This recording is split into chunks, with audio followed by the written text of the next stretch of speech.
Bonjour à toutes et à tous et bienvenue à tous les fans de football et du Real Madrid. J'espère que tout le monde va bien. Hier soir, on s'est retrouvés sur la chaîne assez tard pour faire ensemble le débrief complet, l'analyse tactique complète du match contre Osasuna, qu'heureusement le Real a gagné avec un but sur penalty, il est vrai, mais quand même une domination et un contrôle total sur le jeu qui fait quand même plaisir à voir, bien qu'il y a encore beaucoup de progrès à faire contre les blocs bas, beaucoup de progrès à faire dans l'intelligence de jeu, dans la fluidité, dans les intentions, dans encore l'organisation tactique et surtout au niveau individuel. J'ai parlé de quasiment tout hier dans la vidéo, donc vraiment n'hésite pas à aller la regarder si tu ne l'as pas vue. Mais aujourd'hui, je voulais revenir sur quelques points à froid, sur en particulier 3 joueurs. On va parler dans cette vidéo de Brahim Diaz, de Vinicius Junior et de Rodrigo. Parce que j'ai vu beaucoup de points d'interrogation et de questions de votre part dans les commentaires, mais aussi sur Twitter.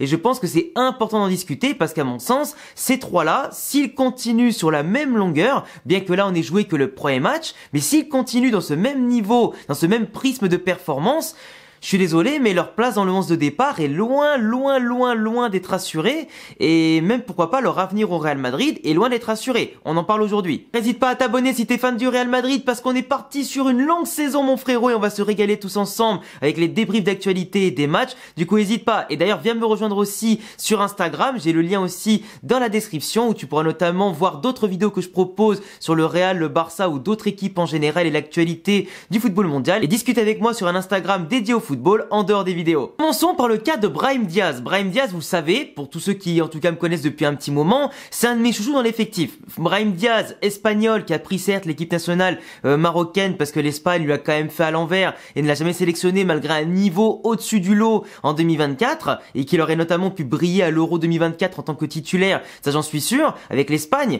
Mais aujourd'hui, Brahim Diaz, force est de constater que il est de plus en plus décevant.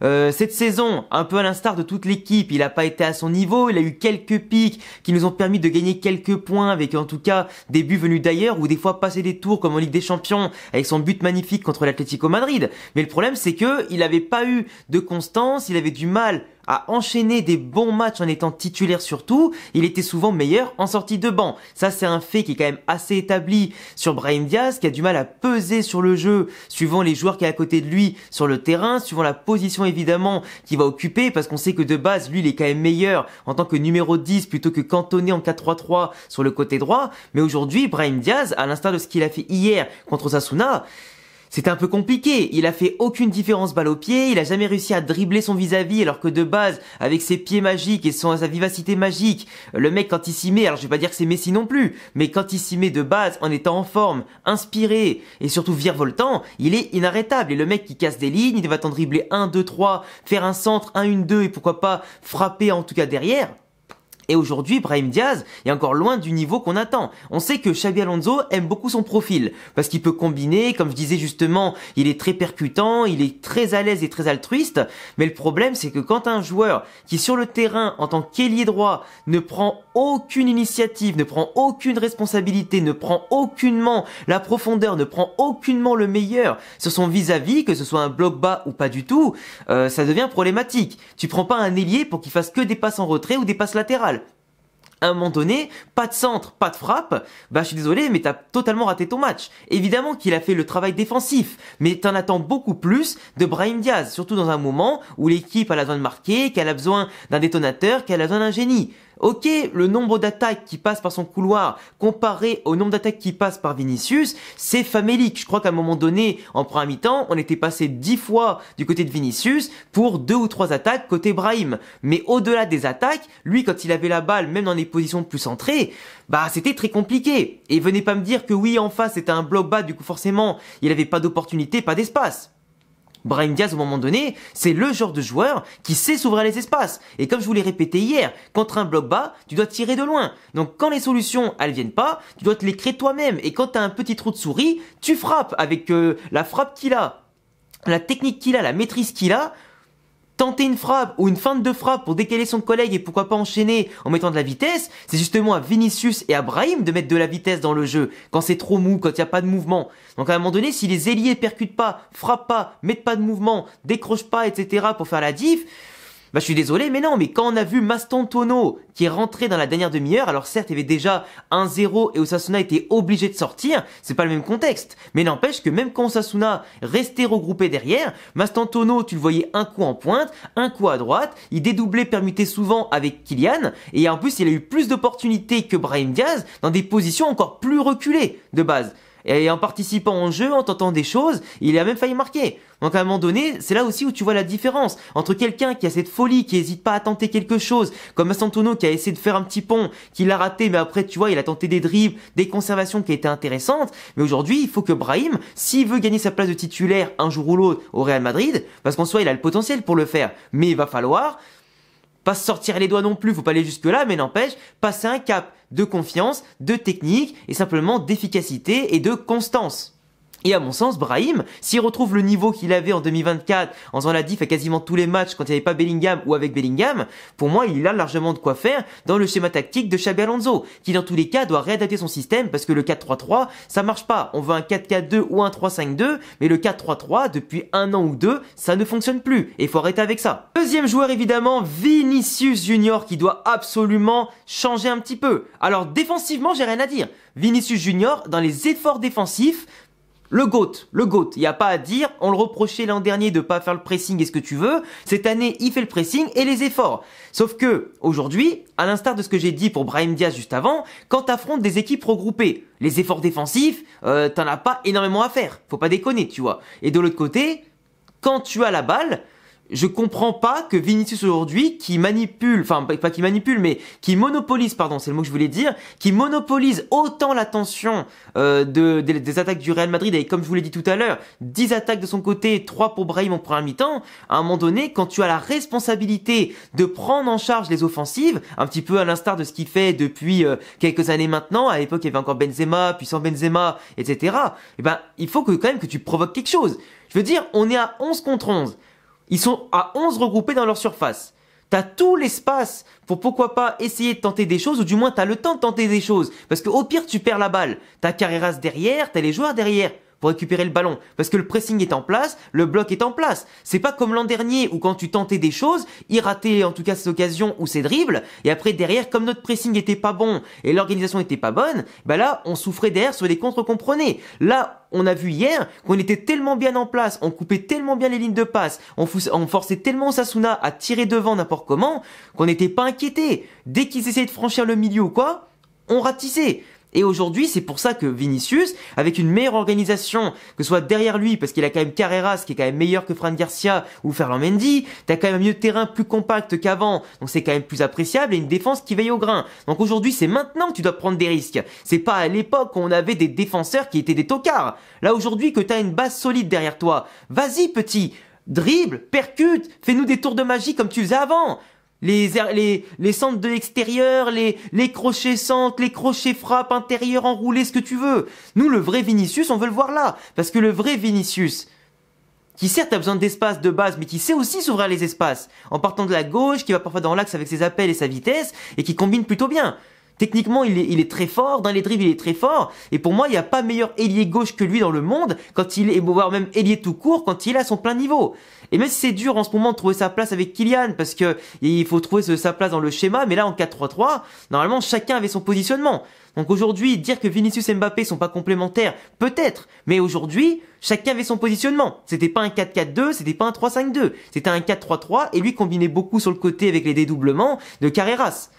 Qui venait souvent en appui et tout, et en soutien. Mais là, Vinicius, tu vois, il provoque plus, il fait plus beaucoup de dribbles. Certes, à un moment donné, il passe, mais le penalty lui a pas été donné. Il est passé une fois, Mbappé, il a mis en tout cas une frappe ultra molle sur le gardien. Ça a pas abouti, mais ça aurait pu aboutir. Mais ce que je veux dire, c'est qu'il tente moins de dribbles, il tente moins de percussions, et en plus, il va pas au bout des choses. Et pour moi, Vinicius, là, il est en train de perdre sa magie, perdre sa confiance. Mais quand tu sais qu'actuellement, il demande 30 millions d'euros par an avec ses agents pour prolonger, ben, c'est pas avec des performances comme il est en train de montrer depuis quelques temps entre le mondial des clubs et maintenant que le club va lui donner. Et en plus, il finit son contrat en 2027, donc ça veut dire que s'il est pas bon d'ici la Coupe du Monde 2026, le Real le prolongera pas, parce qu'ils lui donneront jamais plus que ce qu'il a maintenant, parce qu'il a pas mérité d'avoir plus, ce qui est déjà beaucoup ce qu'on lui a donné, et ben il sera obligé de partir.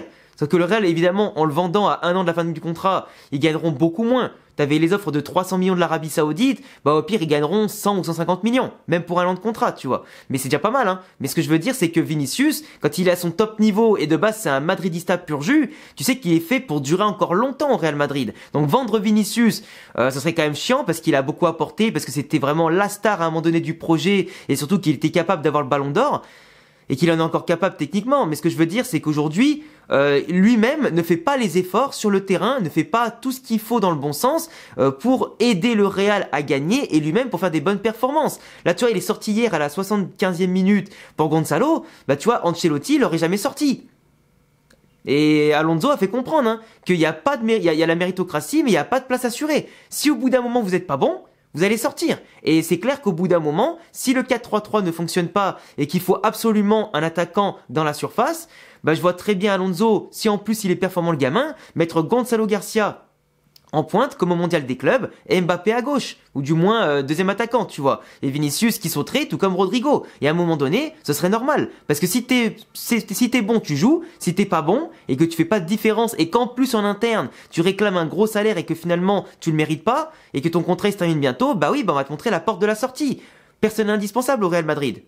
Donc si jamais Vinicius doit partir en 2026 après la Coupe du Monde pour une grosse somme, bah le Real Madrid prendra cet argent et achètera quelqu'un d'autre d'un niveau équivalent, voire meilleur, et pourquoi pas, qui correspond plus à ce que voudra Xabi Alonso, et quelqu'un qui en tout cas sera bon sur le terrain. Parce qu'aujourd'hui Vinicius n'est vraiment pas bon, et ça tout le monde peut le dire. Défensivement, c'est très bien, mais contre une équipe qui n'a quasiment rien proposé, c'est pas non plus la performance du siècle. Faut doser, tu vois. Mais offensivement, c'est là qu'on l'attend surtout. Ensuite, Rodrigo. Alors évidemment, Rodrigo, il a pas joué, donc ça va aller très très vite. Mais Rodrigo, qui veut jouer, qui aime le Real, qui a pas eu d'offre sur la table de la part des clubs de Première Ligue ou quoi, à hauteur de 100 millions d'euros, ce que demandait le Real Madrid, parce que Guardiola voulait vendre Savinho, finalement Savinho part pas, donc ils ont pas l'argent ou la place de faire venir Rodrigo. De l'autre côté, Arsenal, ils ont peut-être plus l'argent de le faire signer, bien qu'il serait quand même pas mal dans leur système en tant qu'ailier gauche. Liverpool veut absolument Isaac, et du coup s'ils achètent Isaac, ils auront pas l'argent de signer Rodrigo. Plus pourquoi pas, ils veulent signer des défenseurs, etc. encore, parce que leur équipe manque encore à certains postes. Chelsea, ils sont déjà blindés, ils ont encore peut-être Garnacho qui va arriver. Donc tu vois qu'aujourd'hui, c'est compliqué. Tottenham, bon, c'est pas le projet sportif qui intéresse le plus Rodrigo, donc évidemment qu'il y a des complications. Aujourd'hui, Rodrigo n'a pas les offres sur la table, n'a rien à proposer pour partir, et vu qu'il a un contrat un peu plus long que Vinicius, bah évidemment que le Real ne va pas le brader, tu vois. Et encore qu'ils auraient pu en tirer 100 millions plus des bonus par rapport à City, mais c'est pas le cas. Donc Rodrigo aujourd'hui réclame le poste d'ailier gauche, donc le Real aujourd'hui en ailier gauche t'as Vinicius, éventuellement tu peux avoir Kylian.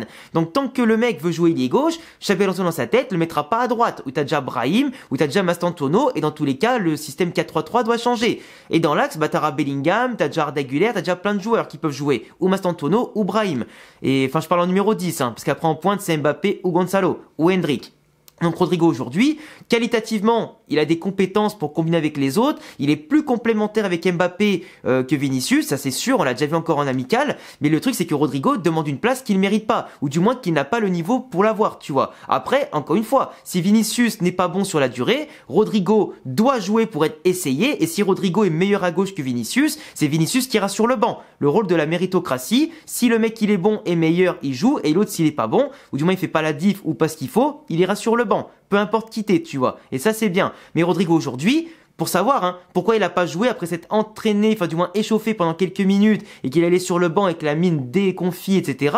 Déconfite, c'est parce que Alonso on a un peu marre de l'attitude de Rodrigo. Rodrigo, en interne, te dit qu'il veut rester, qu'il veut gagner sa place, mais il arrive en retard aux entraînements, il a pas une attitude qui est incroyable, et le problème c'est que pour Alonso, si t'es en retard à l'entraînement, que t'as pas une attitude de fou, que même si tu joues pas, tu montres pas à 400% que t'es déter pour jouer comparé aux autres, et que t'as des gamins du Castilla qui montrent beaucoup plus d'envie que Rodrigo qui est dégoûté d'avoir perdu sa place, à un moment donné, oui, Alonso c'est pas ton pote. Alonso, c'est pas un gentil entraîneur comme Ancelotti. Ancelotti, à des moments, à l'époque, hein, il mettait Rodrigo titulaire et parfois il le sortait avant Bellingham ou avant Vinicius ou avant Benzema, même quand il était meilleur. C'est vrai que c'était parfois injuste. Mais après, quand Rodrigo était encore plus titulaire qu'avant et qu'il était mauvais, on va dire, pendant 10 matchs, puis il était bon pendant 5 matchs, puis il était mauvais pendant 15, puis il était bon pendant 10, son inconstance par moment était frustrante parce que par moment Brahim Diaz était 1000 fois meilleur que lui sur plus longue durée et pourtant Brahim Diaz restait sur le banc. Ou Arda Güler ne jouait pas, tu vois. Donc en fait, Rodrigo, il a bénéficié des moments de frustration, puis d'une immunité incroyable et donc quand il a commencé à se frustrer avec Ancelotti, qui en plus maintenant son sélectionneur au Brésil pour la Coupe du Monde dans un an, où il risque en plus de pas être titulaire à cause de ça, si en plus il fait pas d'efforts parce qu'en plus à gauche là-bas, c'est Vinicius encore qui est titulaire, puis t'as aussi Rafinha dans l'axe, etc. Donc en plus pour jouer à droite au Brésil, c'est encore problématique, tu vois. Donc il a le même problème en sélection qu'il a au Real Madrid.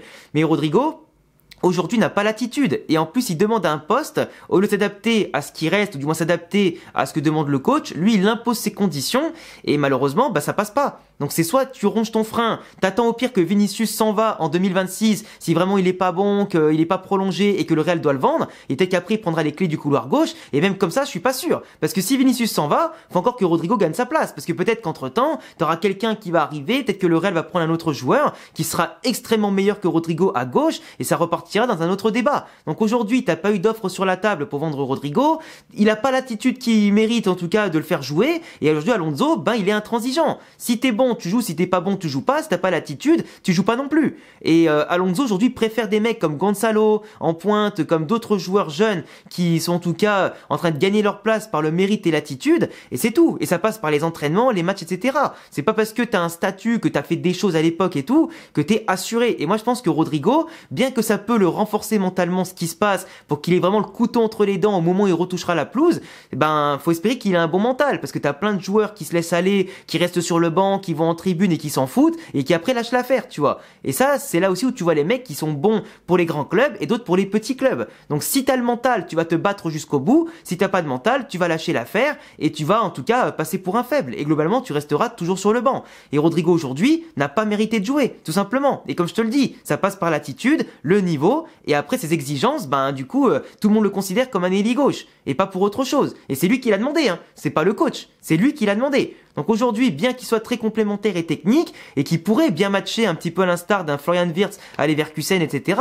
C'est des profils différents, mais vous voyez de quoi je parle. Pour moi, il va falloir qu'il prenne son mal en patience, et que simplement il attende son heure, et qu'il dise à tout le monde, ça y est, le R est revenu sur le terrain, le R peut essayer de faire la différence, le R va faire la différence, et tant qu'il sera pas constant, il restera dans cette situation. Enfin bref, dis-moi ce que tu penses de la situation de Vini, Brahim et Rodrigo au Real Madrid. N'hésite pas à t'abonner, cocher la cloche, mettre le petit pouce bleu, et à bientôt pour d'autres vidéos. Ciao.